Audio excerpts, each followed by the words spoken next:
Hey everyone, welcome to this explainer. Today, we're unpacking one of the absolute wildest meta-evolutions in pop culture history, Bebop and Rocksteady.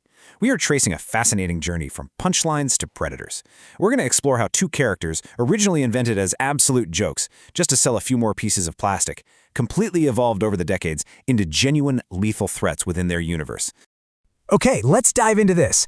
How on earth did two clumsy, bumbling characters, guys created strictly as a toy-selling gimmick, mind you, eventually orchestrate the brutal murder of a main Ninja Turtle? Because that is the dramatic arc we're tracing today. We're going to look at the corporate mandates that birthed them, their hilarious early cartoon days, the incredibly dark comic book reboots that basically turned them into monsters, and finally their decades-long struggle to make it to the big screen.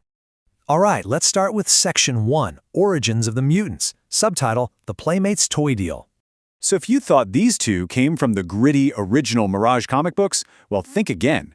During negotiations back in 1987, Playmates Toys essentially mandated that TMNT co-creator Peter Laird design more mutant villains to expand their upcoming action figure toy line. They literally just needed more characters on the shelf, plain and simple. And when producer Fred Wolf and writer David Wise brought these toy designs to life, they made a wildly ironic choice for their names. Bebop is a fast-tempo style of jazz, right? And Rocksteady is a Jamaican music style that actually paved the way for reggae. I mean, wrap your head around that contrast for a second. The Turtles are named after legendary Renaissance artists, but their towering, brutal antagonists are named after musical genres. Now, what's really interesting about this slide is the sheer resentment captured in this quote from TMNT co-creator Peter Laird. He openly called them ridiculous, idiotic figures. Laird has actually gone on record stating that if he had maintained total creative control over the franchise at the time, Bebop and Rocksteady never would have existed. He wanted to keep the TMNT universe much darker and more serious, but, well, the power of toy sales won out. Which leads us to Section 2, the 1987 cartoon era. Subtitle, The Bumbling Thugs. This is the iteration that most of us probably grew up with, and it's where their incredibly flawed but deeply memorable personalities were established on screen. But before they were iconic monsters, who exactly were they? Basically, just an African-American street gang leader and a blonde Caucasian thug wearing military fatigues. In the second episode of the animated series, Shredder's robotic foot soldiers were just getting totally decimated. So, needing his own mutants, Shredder literally threw these two into a room with a zoo warthog, a rhino, and a bunch of mutagenic ooze. And boom! Just like that, the massive hybrids were born. And this brilliantly illustrates what I like to call the intellect paradox. See, the mutation gave them incredible superhuman physical strength and stamina, but it absolutely destroyed their intelligence.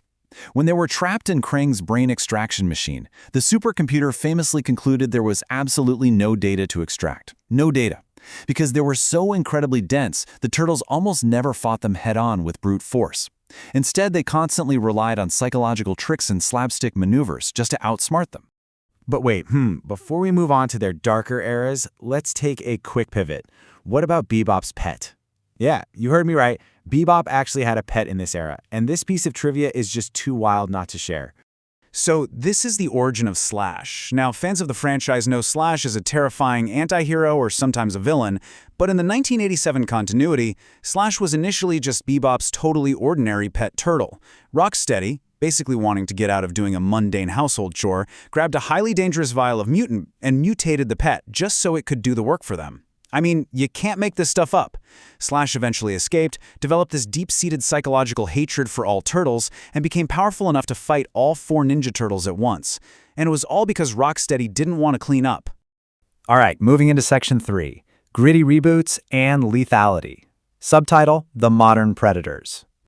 Decades later, the franchise decided to completely reinvent Bebop and Rocksteady, dropping the comedy and leaning heavily into the horror of what these creatures actually are. Let's move to and see how this builds when we contrast these eras. We go from bumbling thugs with literally zero brain data to human origins that are legitimately terrifying. In the 2012 animated series and the IDW comic reboots, Rocksteady is Ivan Starenko, a highly trained Russian mercenary and artifact collector. And Bebop? He's Anton Zek, a flashy, professional, high-tech thief. They aren't just random street toughs anymore, right? They're highly skilled, highly dangerous criminals way before they even get mutated. In the IDW comic books, the whole context of their mutation changes completely. It wasn't an accident, it wasn't a punishment. Actually, scratch that, it was more like a blood-soaked reward. They were recruited as low-level muscle by Oroku Karai, put through a grueling physical training regime, and finally thrown into a brutal battle royale survival test. The reward for being the last two men standing? The absolute honor of having their DNA merged with animal genomes? It was a coveted prize they literally fought and bled for. So, the crucial point is just how unbelievably lethal they became in this IDW continuity. I mean, they single-handedly wiped out an entire Chinatown triad gang called the Ghost Boys in this massive, chaotic brawl. And when Karai sent an elite foot ninja execution squad to punish them for insubordination, Bebop and Rocksteady slaughtered the entire squad, earning Karai's terrified respect. And then, the ultimate dark milestone. Unlike any previous cartoon or comic, they actually succeeded in killing one of the main Teenage Mutant Ninja Turtles. Yeah, they fully transformed from punchlines into apex predators. Which brings us to Section 4, the live-action leap, subtitle, The Hollywood Struggle.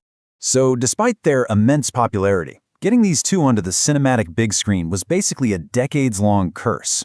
Back in 1991, they were fully scripted to be the main villains in Secret of the Ooze, but creators Kevin Eastman and Peter Laird fiercely objected because they absolutely hated how silly the characters were.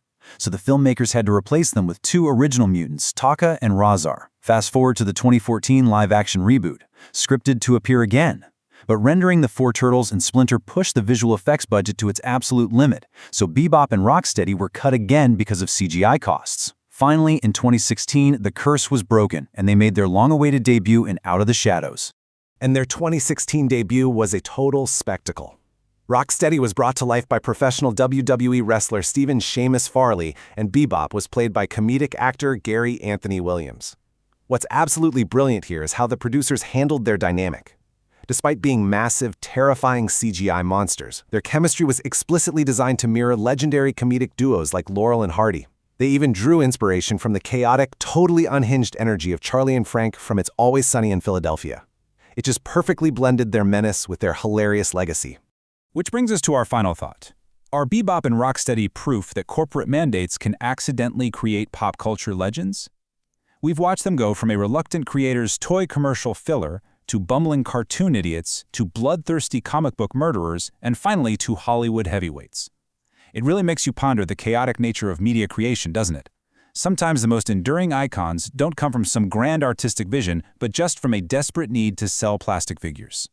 Thank you so much for joining me on this explainer. I hope you walk away with a whole new respect for the warthog and the rhino.